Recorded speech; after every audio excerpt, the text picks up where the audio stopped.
Hello, everyone. I'm Marlene Moore, your hostess for this half hour, and I am the creator of the Back to Basics piano method. And our motto for the Back to Basics piano method is love, achievement, freedom, fun. Love, achievement, freedom, and fun for the student, for the teacher, and for the parent. Because if we're not having fun, the children aren't having fun. The books for the Back to Basics piano method can be bought through J.W. Pepper, my publisher. I will also put this on the outside of the video so that you can see it all. jwpepper.com, my score, /Marlene Moore. Before I start talking about book 3, I just wanted you to know that my new book, the Performing Without Fear book, My Journey Through Stage Fright, has had some rave reviews. It's selling very well. It's 220 pages long, and it's large print, as you can see. I don't know about you, but I like the large print. This is the back cover. It has nice solid covers on it, and it is also available through J.W. Pepper. When we talk about companion books for Back to Basics, we talk about what book goes with book 3 here. What really goes with it? Because, it doesn't matter what method you're using, there really are not ever enough pieces in a method book that you would say it's enough for a certain student. Maybe it is for some, but not all. So for book 1, we said that this is the companion book, Music Maps Book 1. And it has all of these great big lovely notes. Mine are kind of falling apart, but I'm using the master copy, and it tends to do that. At this point, there's no breaking of measures, no tempo, no rhythm, just identification through sound. And the same thing happens with book 2. And you would use this probably towards the end of book 1, getting into book 2, particularly if a student needs more help with sight reading. And you see this one's getting into both clefs here. So it's getting a little bit more advanced. Towards the end, we did talk about this before, are the animal notes. Cats, double thirds, as you can see. And the children like to make up their own stories, their musical stories on that. That takes us up to what would be good as a companion book towards the end of book 2 or book 3. And teachers always say, well, how do I know who needs one of these? Can you tell me?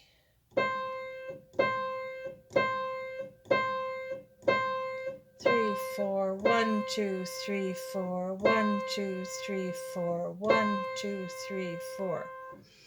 Who needs one of these? Here's the second line. I do these at the piano lesson. 1, 2, 3, 4, 1, 2, 3, 4, 1, 2, 3, 4, 1, 2, 3, 4, and so on. Who needs them? Have you guessed? That's right. The child who has more of a struggle with rhythm needs this book. It is called One a Day Rhythms. And there's only one of these books. It can be used at any level, but usually it shows up around the end of book 1 or book 2 as to what their rhythm is like. Some children, because they've listened to a lot of music, have a built-in sense of rhythm, but many don't. Many don't have that, and they need some extra help. If you get this book, make sure that you use it at the lesson. You can assign the child to do it at home, but they're probably going to do it all wrong at home. So just do it at the lesson, even one exercise. We've talked about making melodies. I usually start this book about book 3. By the time they go into their curriculum, book 3, they're ready to start thinking about improvisation and composition.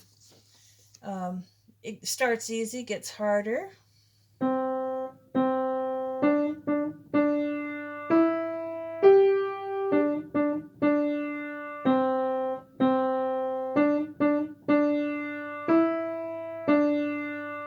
And the child is asked to transpose into F major, and they're going to write this, and you're going to help them.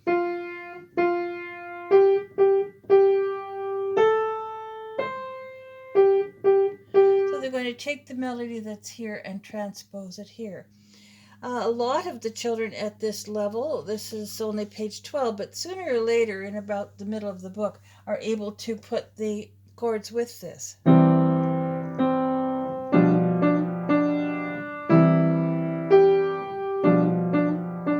Or they've already learned Alberti bass, so they could do this.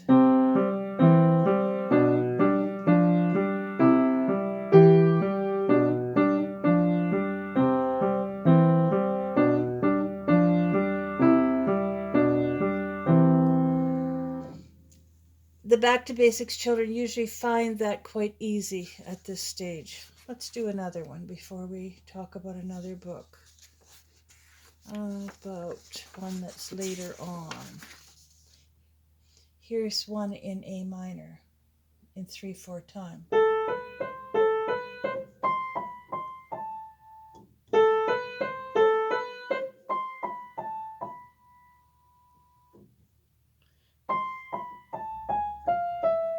And it stops. They have to think what goes there. So they would play this a few times to get the hang of it.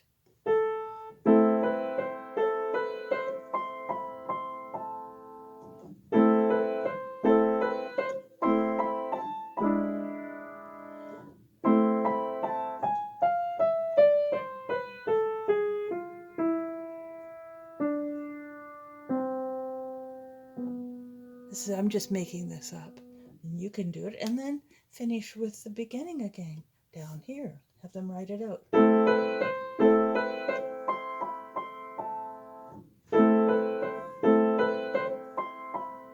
And end on an A. Notice the A is written down there for them to end with. That book is great fun. Teachers love that book. I sell more of these books to teachers for themselves than I do to the children. This is the one I'm working on right now, making Harmonies. It's not available yet. About halfway through there. I've been really busy with the new Back to Basics group, so I haven't had time to do it. But it starts off, a pretty large print where they're filling in the notes.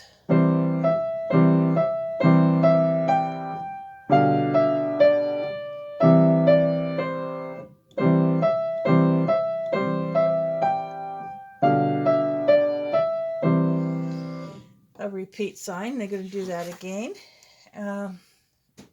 3/4 time.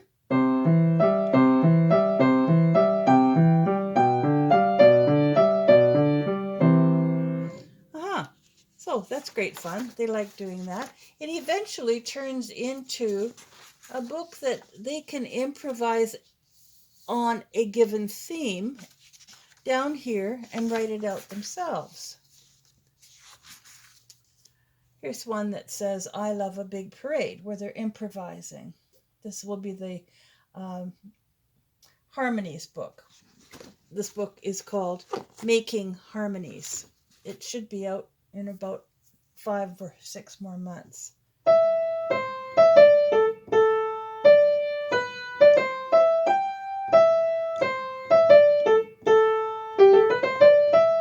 you hear the words? I love a big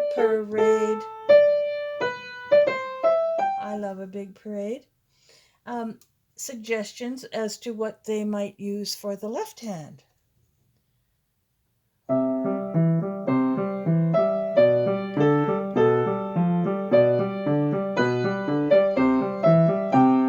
Or this, change the meter.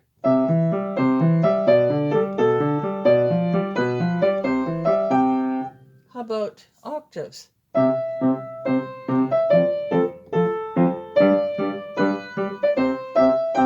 Or broken triads that are in the, it's a triad that becomes a little chord.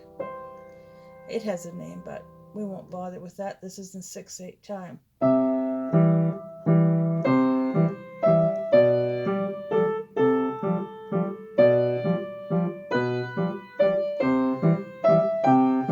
Or 3/4 time, whatever you like.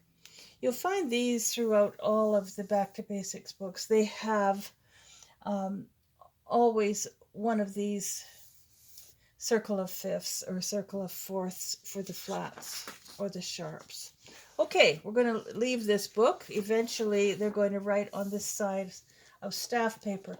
But those are some ideas of what they need that's a little bit extra than just their regular curriculum books. Now, what do you do if someone needs a whole lot more than their regular curriculum books? What if you get a little prodigy, somebody who races through book 1 and is probably insulted by it, and they do it in 3 weeks?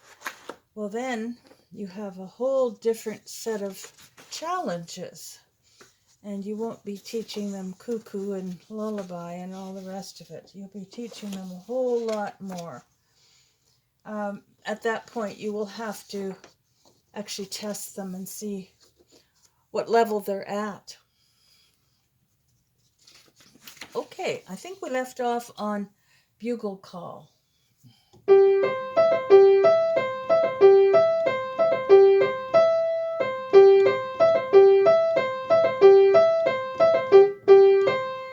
I'm just going to cover rote pieces today. I'm going to do the sight reading next time. And I told you the story about my son David, who used to wake us up with the bugle call. And we did talk about sequential learning, and that means learning in sequences, in steps. And we did talk about the stop signs, and you're going to put red marks where the stop signs go.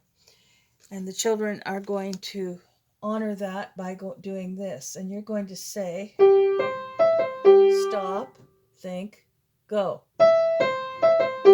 Stop, think, go.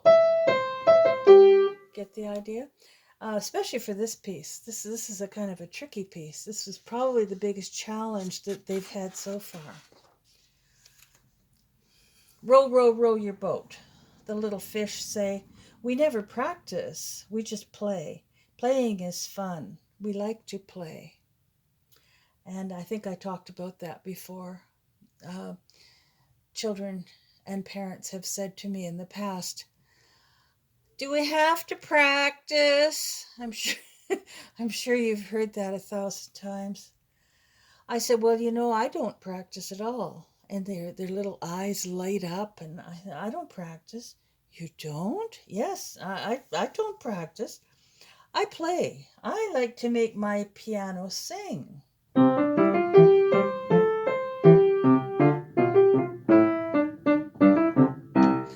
have fun. I have fun with scales. I make my fingers play. They have fun playing. If they don't play one day, they're very sad. They play. They don't practice. They play scales. They play chords. They play arpeggios. They play nice songs.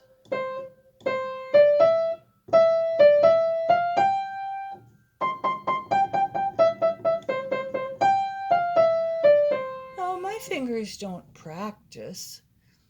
practicing, that's like taking out the garbage or having to clean the toilet.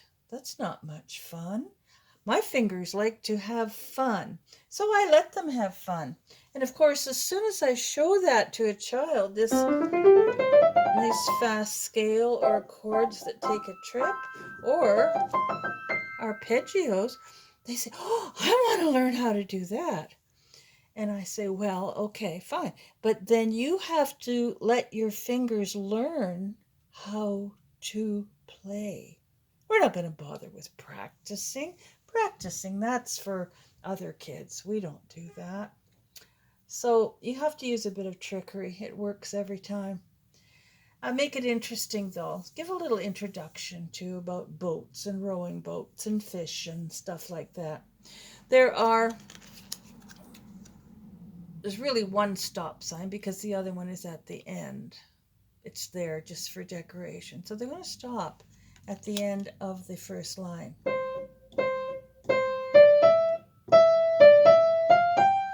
Don't even try to go to the next part, because that's enough. This is very, very difficult. Step 2 is very difficult.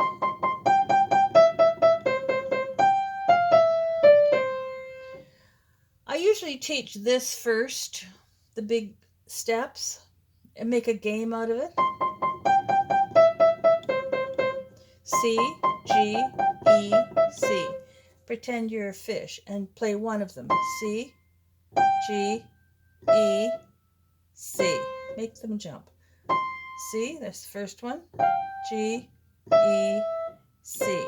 And these are little fish, so they're jumping fast. And then the ending. I spent a whole lesson on this so that they learn how to trust themselves to do that jump. And if they do this, that's fine. That's fine. Sometimes with my performing without fear candidates, I used to do this when I was teaching those workshops live, and I would give them this exercise to do on the piano. They would take turns coming up to the stage and they would do this. I'd say, "How many mistakes can you make? Let's just do this." And of course, everybody ended up laughing. It became quite a comedic thing. We need those kinds of comic relief exercises to show us that it's okay. It's okay to make a mistake. We don't want to make a mistake. Nobody does. But we do. I hate to break it to you. I think I said this before. There's no such thing as a perfect piece. Row, row, row your boat is no exception. Neither is Lullaby. The words here are: sleep, my baby, sleep, my baby, sleep, my baby, all through the night. Angels greet you, come to meet you, guarding you till morning light. Sleep, my baby, sleep, my baby, sleep, my baby, all through the night. Stop signs on every second measure.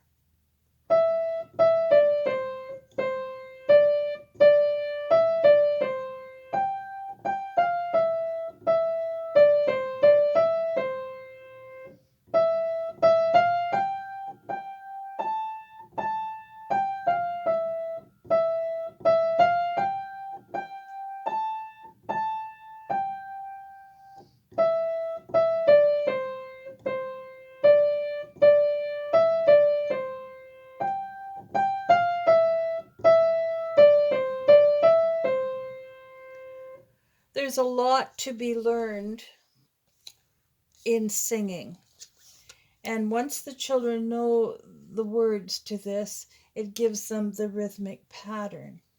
So again, sequential learning is in steps where the stop signs go. And you're going to have to put these stop signs in yourself. So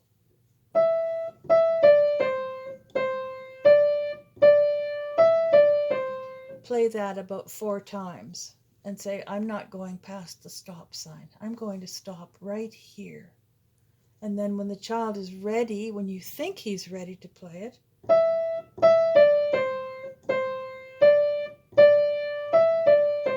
hold up the stop sign and say stop, think, go. Eventually, the child will be able to say that himself. Stop, think, go. And then when it's all learned, say, okay, we're going to take the stop signs out now, just play it right through. They have no problem with that. Don't forget, these are rote pieces. Gradually, you're going to point out notes. They now know where this note is. That's an E.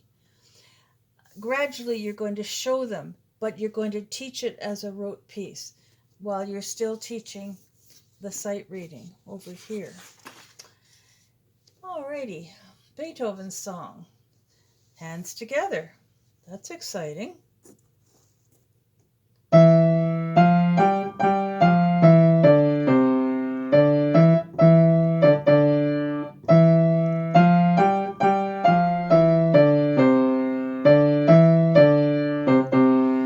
Now you see what happens here. We're going to play that part again.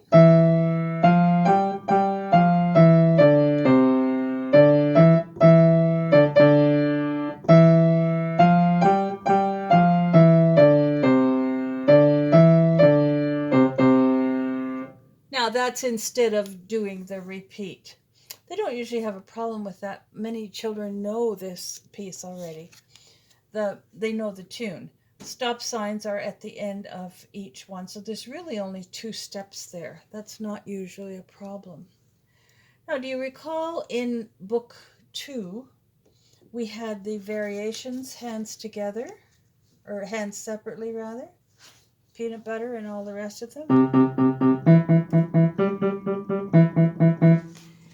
In book 3, I have not written out the whole variation because you're going to be showing them by rote anyway. But these are all of the variations hands together. That's what it is, all to save space to all on one page.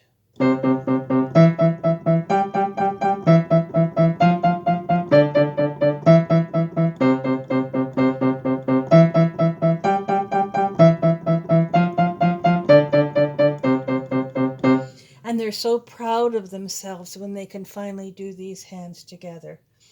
Butterfly.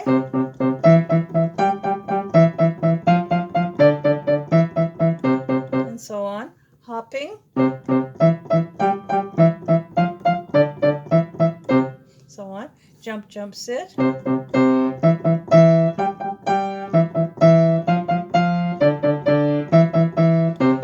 And the rest of it. Run, pony.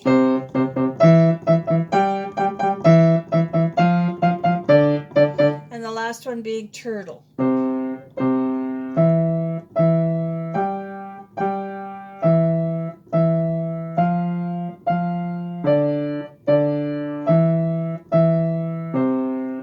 Nice and legato. You don't need stop signs for here. This is an exercise, and they know these by now. This is just fun. Give them lots of stickers. Remember, I love you, and you love me. Now we've got I love you too. The two being the chord. I love you too. I love you too.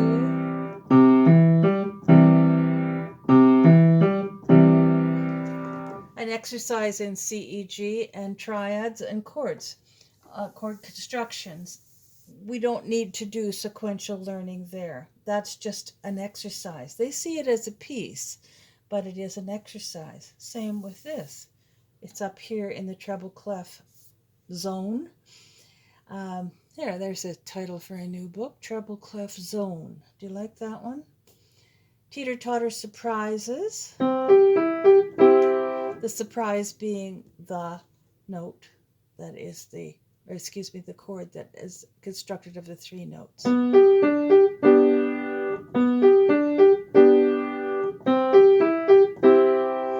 Do you see now how it's going together with the left hand? And the right hand being put with. So each hand is being taught something different so that it's going to be able to handle the hands together without any problem. It's practically seamless for these children when they do it. Here's I love you too, you love me too.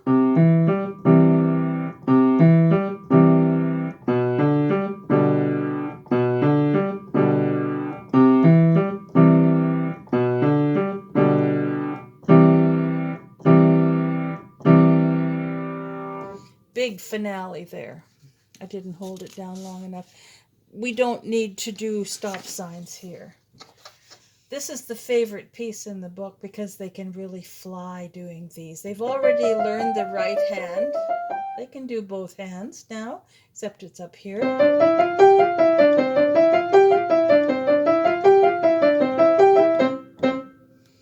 Peanut butter, hot, hot. Do you hear that? I'm going to play it again, see if you hear that.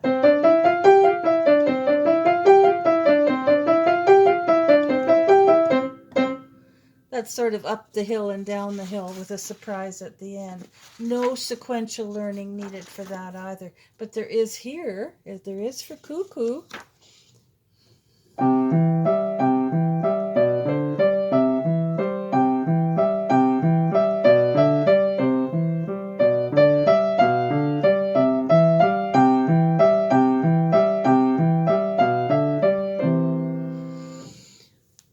So, stop sign at the end of each place.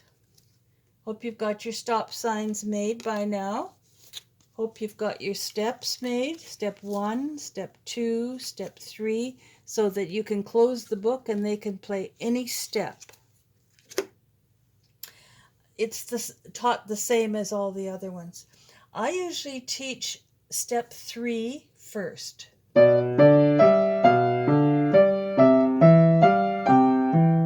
Because that's the most difficult one. And I break step 3 into 2 parts. Right hand alone, left hand alone. I love you, I love you. Excuse me, it's you love me, I love you, I love you.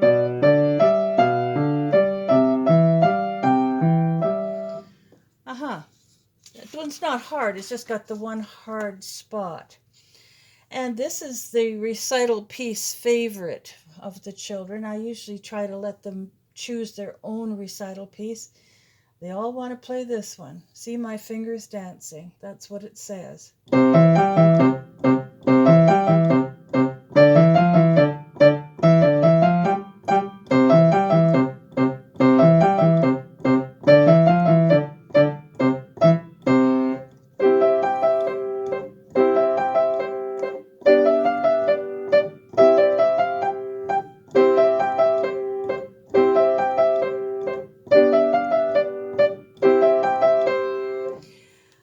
I should have gotten my great friend Russell to put a repeat in there, because for a recital it's not long enough. It really needs to have a repeat. For the next edition we will do that. We'll put a repeat there. So sequential learning, stop sign at the end of each one. Right hand alone, left hand alone. If they can't handle the whole line, just give them a couple of measures. They love this piece so much, there's usually not a problem with teaching it. Unless you get a special child, and then you have to really, really slow down. Some teacher asked me years ago, how small of a step should we do for a slow child? How small should a step be? And I say, well, everybody's different. Sometimes a step would be this. Sometimes the step would be this. Sometimes a step would be this. They don't usually need them on the peanut butter songs. Notice that what's happening here, Mr. Peanut is giving a concert. He's putting the Alberti bass in with what they had already. Isn't that interesting? So I'm going to leave you on that idea of Mr. Peanut giving his little bow, his recital. We've only got a couple of little pieces left and we're done book 3. So I've had fun today. I hope you have too. And I'll see you soon. Bye.